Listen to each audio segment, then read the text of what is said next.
어디서 오는가입니다. 나의 도움은 어디서 오는가. 우리는 살아가면서 항상 도움이 필요한 존재들입니다. 도움이 없으면 살아갈 수가 없지요. 어린아이는 부모의 도움이 필요합니다. 학생은 선생님의 도움이 필요하고요. 병든 사람은 의사의 도움이 반드시 필요합니다. 자, 그러나 우리가 인생을 살아가다 보면 사람이 도와줄 수 없는 상황들이 있습니다. 사람의 힘으로 해결될 수 없는 상황들이 있습니다. 누군가 도와줄 수 있는 것이라면 얼마든지 도와줄 수 있고 요청할 수 있습니다. 그런데 그럴 수 없는 부분들이 우리가 살아가는 동안에 보면 반드시 있다는 거죠. 그럴 때 사람들은 자연스럽게 이렇게 질문하게 됩니다. 도대체 나의 도움은 어디서 오는가? 도대체 나의 도움은 어디서 오는가? 오늘 시편 121편은 바로 그 질문에 대한 하나님의 대답입니다. 자, 이 시편은 성전에 올라가는 순례자의 노래입니다. 즉 성전으로 예배드리러 올라가면서 그때 부르던 그런 시편, 그런 노래입니다. 예루살렘은 그 당시 이스라엘 백성들은요, 절기를 지키기 위해서 항상 예루살렘 성전으로 올라갔습니다. 그들이 어디에 살던 간에 1년에 3번 큰 절기가 있는데 이때 절기에는 반드시 올라가야겠고요. 또한 그렇지 않을 경우 아주 먼 곳에 있을 경우에는 1년에 한 번 6월절만큼은 반드시 그때는 이스라엘 성전으로 올라가서 예루살렘 성전에 올라가서 그 일주일 동안 예배를 드렸던 그런 상황이 있습니다. 또한 예루살렘은요, 높은 산중에 있습니다. 그래서 이 순례길이 굉장히 험했는데 산에는 가다 보면 강도도 만날 수 있고 맹수도 만날 수 있고 낙선의 위험도 있고 어쨌든 그 예루살렘 성전으로 올라가는 그 길은 매우 험했다라고 하는 거죠. 그래서 그런 위험한 길을 걸으면서 예배드리러 가는 이 순례객들이 이 찬양, 이 시, 이것을 읊으면서 갔다는 것입니다. 나의 도움은 여호와께로부터 온다. 이것이 바로 그들의 고백이었습니다. 나의 도움은 어디서 올까? 그거의 답은 나의 도움은 여호와께로부터 온다. 우리의 인생도 역시 순례길입니다. 우리가 신앙생활을 하는 것이 한 달만 하고 말 것이 아니고 1년만 하고 말 것이 아니지요. 우리가 평생, 그렇죠? 우리가 이제 주님을 믿기로 결단했습니다. 우리 주님을 영접했습니다. 하나님의 자녀이고요. 하나님의 거룩한 백성입니다. 그런데 내가 조건적으로, 거래적으로 내가 1년만 다녀봐야지, 아니면 내가 10년만 다녀봐야지, 이게 아니잖아요. 그렇죠? 우리는 평생, 우리는 주님 만날 때까지 우리는 주님을 믿기로 결단한 자들이고요. 그래서 이렇게 주님을 믿기로 결단하고 끝까지 신앙을 지키는 이 길이 바로 순례의 길인 거예요. 그리고 우리는 항상 이렇게 신앙 안에서 예배하면서 또한 우리의 인생을 가고 있습니다. 우리의 인생길을 가다 보면 여러분 경험하실 거예요. 정말 영적 강도도 만납니다. 영적 맹수도 만납니다. 우리 살다 보면 장애물도 수없이 만나요. 그렇죠? 산에서 떨어지는 낙서과 같은 그런 인생의 장애물이 우리 옆에도 수없이 있다는 것입니다. 그래서 우리가 이런 걸 볼 때마다 이 순례객처럼 나의 도움은 어디서 올까? 그러나 결국은 나의 도움은 여호와 하나님뿐이다 라고 할 수 있는 그런 믿음의 고백이 우리 가운데 나와야 되거든요. 그래서 그렇게 될 수 있도록 다시 한번 이 시간 통해서 그 믿음을 견고히 세울 수 있는 그런 시간이 되었으면 좋겠습니다. 자, 하나님은 어떤 분인가? 첫째, 하나님은요, 우리 도움은 정말 사람이나 환경이 아니라 하나님은 우리 도움이 되시는 분이세요. 그렇죠? 우리 도움은 영원 하나님 한 분일 뿐입니다. 자, 1절 보면 내가 산을 향하여 눈을 들리라 라는 말씀이 있습니다. 1절 상반절에 보면 내가 산을 향하여 눈을 들리라. 많은 사람들이 이 구절을 보면 산을 바라보며 도움을 기다리는 것이다 라고 생각할 수 있습니다. 내가 저 산을 바라보면서, 그 높은 산을 바라보면서 저 산이 나를 도와줄까? 저 산이 나를 도와줄까? 그런데 이걸 히브리어 말씀의 그 문맥을 살펴보면 오히려 질문이 될 수 있다는 거예요. 내가 산을 향하여 눈을 들리라. 이것은 산을 바라보며 저 산이 나를 도와줄까? 그것이 아니라 내가 저 산을 바라보고 있지만, 저 높은 산을 바라보고 있지만 과연 저 높은 산이 나를 도와줄 수 있는가? 라는 질문이라는 거죠. 저 산이 참 높은데 저 산이 과연 나를 도와줄 수 있는가? 그 당시 왜 그렇게 사람들은 생각했는가 하면 당시에는 하나님을 믿는 자들도 있지만 우상을 섬기는 자들도 굉장히 많았다는 거죠. 우상을 섬기는 자들도 굉장히 많았다는 거예요. 자, 그런데 이 우상을 섬기는 자들이 그 높은 산마다 거기다가 산당을 지어놓고요. 거기다 산당을 지어놓고 거기서 우상을 섬기는 제사를 지냈다는 거예요. 그러니까 이 시편이 이 시편 기자가 예루살렘 성전에 지금 예배를 드리러 가잖아요. 그런데 가다 보니까 산이 굉장히 많은데 그 산을 바라보면 거기에는요, 여기도 산당이 있고 저기도 산당이 있고 정말 바라볼 수가 없는 거예요. 그러니까 주님을, 하나님을 믿지 않는 사람들은 그 우상을 바라보면서 어떻게 생각하는가? 아, 가는 곳마다 산당이 있으니까 산에는 신이 계시는 곳이구나, 이렇게 생각했다는 거예요. 저 높은 산에는 저렇게 우상들을 많이 섬기고 있으니 그 신들이 저기 곳곳마다 다 계시는 곳이구나. 그러니 내가 저 산만 바라봐도 저기 있는 신이 나를 도와줄 것이다. 세상 사람들은 그렇게 생각했다는 거예요. 그런데 하나님을 믿는 사람들은 그 예루살렘 성전에 하나님을 예배하러 가는 그런 사람들은 그것을 봐도 산당이 있는 그것을 보면서 오히려 가슴이 아픈 거예요. 왜 저기 산당이 저렇게 많을까?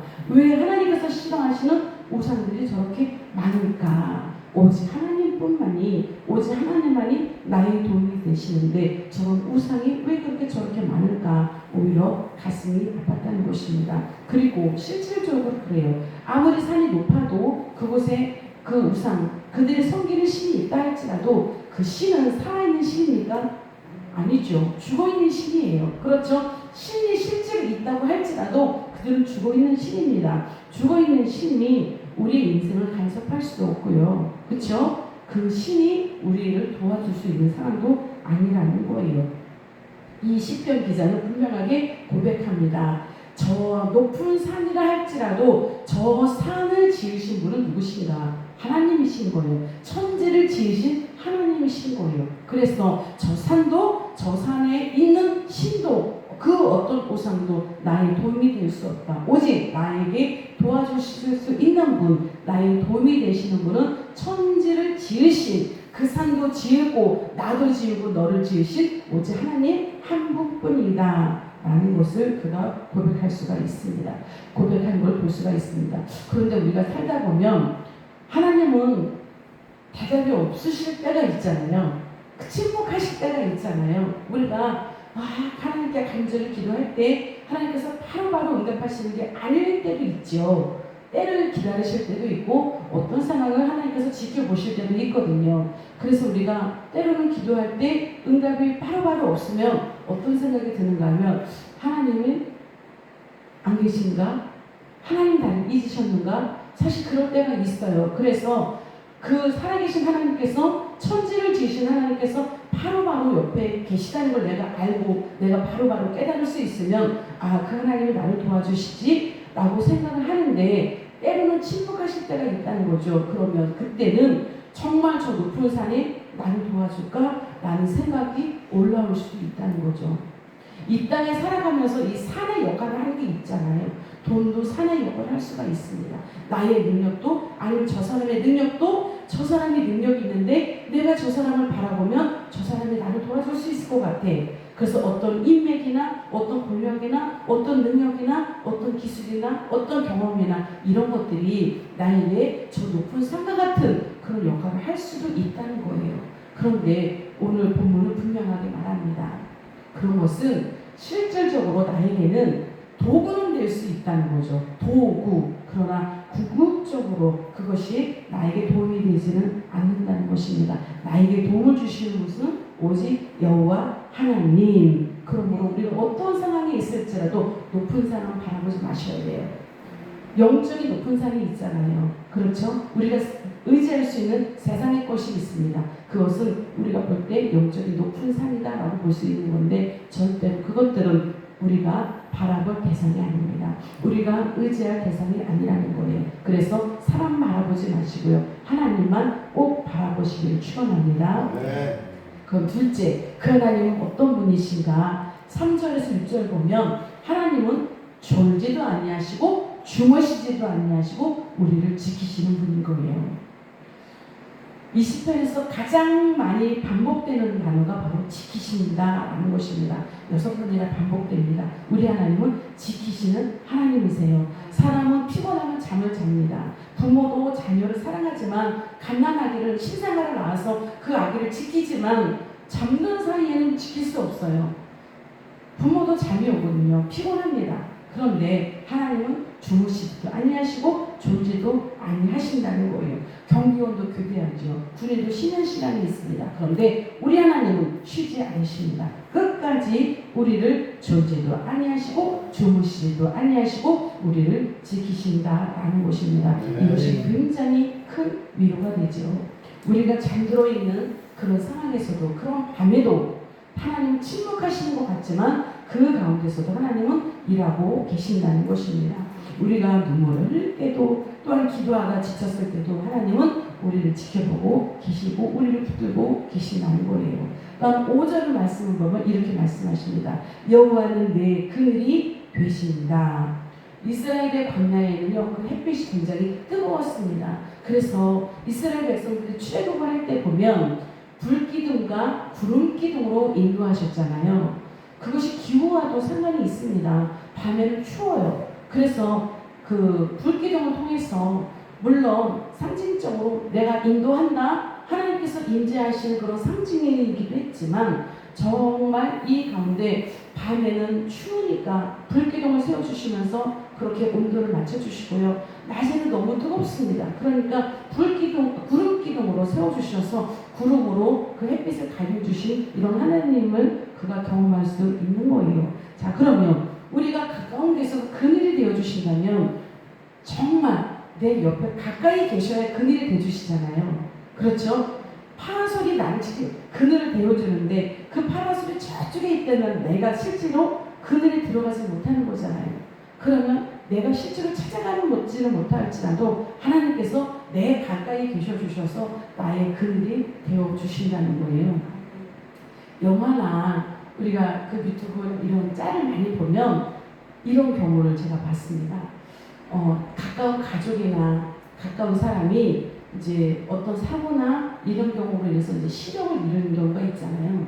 그런 사람들은 정상적으로 생활을 하다가 갑자기 어떤 사고로 인해서 앞을 못 보게 되는 거죠. 그러면 이런 사람들은 정말 그 스스로 자립하는 것을 배워야 되잖아요. 예를 들어서 길을 가는 법, 버스를 타는 법, 지하철을 타는 법 이런 것들을 이 하나하나 다 배워가야 되거든요. 그러면 이제 뭐 안내견도 이렇게 도움을 받을 수 있고 안내자를 도움을 받을 수 있고 그렇잖아요. 그런데 어쨌든 그 인생은 그가 스스로 개척하고 혼자 살아가야 되는 거예요. 그래서 이제 보면 부모가 아니면 가까운 사람이 그 훈련받고 그 연습한 그 기간을 보면 같이 따라가잖아요. 뒤에서 따라가는데 이 사람이 앞에 안 보이니까 완벽하지 않으니까 막 넘어지기도 하고 걸리기도 하고 막 그래요. 그러면 마음 같아서 막 확 잡아주고 싶잖아요. 그렇죠? 그런데 그렇게 되면 이 사람이 연습이 안 되니까 어떻게 해요? 그냥 눈물을 흘리면서도 그냥 손을 대주지 않고 따라가서 보기만 하잖아요. 왜 그럴까요? 그렇게 해야 그 사람이 훈련이 돼서 그렇게 해야 앞으로도 자기가 없는 그 가운데서도 그가 혼자 살아갈 수 있기 때문에 그런 거예요. 부모라면 만약에 자식이 그 상황이라면 부모가 평생 그 자식을 끼고 살 수는 없잖아요. 부모가 먼저 주죠. 그렇죠? 부모가 평생 그 자식을 지켜줄 수 없거든요. 그러면 이 자녀가 훈련이 돼야 되는 거예요. 그러니까 그 시간을 아프지만 눈물이 나고 가슴이 아프지만 그 자녀가 넘어지고 걸리지고 엎드려지더라도 어떤 상황에 닥치더라도 하나님은 그를 손대지 않고 끝까지 지켜보신다는 거예요. 우리 하나님의 마음을 이루실 수 있다는 거죠. 우리가 어떤 상황 가운데 있을지라도 우리가 강건하게 세워줘야 되기 때문에 하나님은 때로는 하나님께서 안 보이시는 것 같고 침묵하시는 것 같지만 우리 바로 옆에 계신다는 거예요. 바로 옆에 계셔서 그 하나님은 졸지도 않으시고 주무시지도 아니하시면서 우리를 지키신다는 것입니다. 우리를 보호하신다는 거예요. 우리가 부모의 마음으로 바로 하나님의 그 마음으로 우리를 지키시고 우리의 곁에서 그늘이 되어 주신다는 것입니다. 자, 그러면 그 하나님, 그렇게 지키시고 보호하신 하나님은 어떻게 지켜주시는가? 정말 평생을 지켜주신다는 거예요. 지금 잠시 한순간이 아니라 7절과 8절 보면 그렇게 우리를 지켜주시고 보호하시는데, 이 분은요, 여호와께서 너를 모든 환난에서 지키시며 또 내 영혼을 지키시리로다. 이렇게 우리는 환난 가운데서 지켜주시는데, 그러나 어떻게 하시는가? 내 출입을 지금부터 영원까지 지키시리로다. 여러분, 이 출입은요, 우리의 삶의 모든 상황을 말씀하십니다. 모든 활동인 거예요. 모든 활동에 들고 난 이 출입을 말씀하시는 건데, 그 출입을 지금부터 영원까지 지켜주신다는 것입니다. 우리가 평생은 언제까지일까요? 평생이라는 건 죽기 전, 그쵸? 평생은 죽기 전. 그러면 영원은 뭘까요? 죽은 다음에도. 죽은 다음에도. 그러니까 하나님은 우리가 살아가는 이 땅에서만이 약속하신 게 아니라 우리가 죽고 난 다음까지도, 영원까지도 우리를 구원하여 주셔서 평생 하나님께서 천국에서 우리 지키신다는 거예요. 이것이 바로 우리의 삶 가운데 약속해 주시는 말씀입니다. 그래서 우리가 답답함이 있을지라도 눈에 보이지 않는 그 하나님 때문에, 또한 지금 바로바로 응답하시지 않는 그 하나님 때문에 가슴이 답답할 때도 있고, 도대체 나의 도움은 어디서 올까? 라는 질문이 나에게 올라올 때 오늘 이 말씀을 묵상하십시오. 시편 121편, 나의 도움은 천지를 지으신 여호와께로다. 이 말씀을 묵상하시고요, 그 하나님은 졸지도 아니하시고 주무시지도 아니하시고 내 옆에서 나의 그늘이 되어주시고 나의 출입을 지금부터 평생을 넘어서 영원까지 함께 해주신다, 지켜주신다. 이 약속의 말씀을 붙잡고 오늘도 힘을 내서 열심히 달려가시는 저와 여러분이 되시기를 오늘도 예수님의 이름으로 축원합니다. 네, 기도하겠습니다.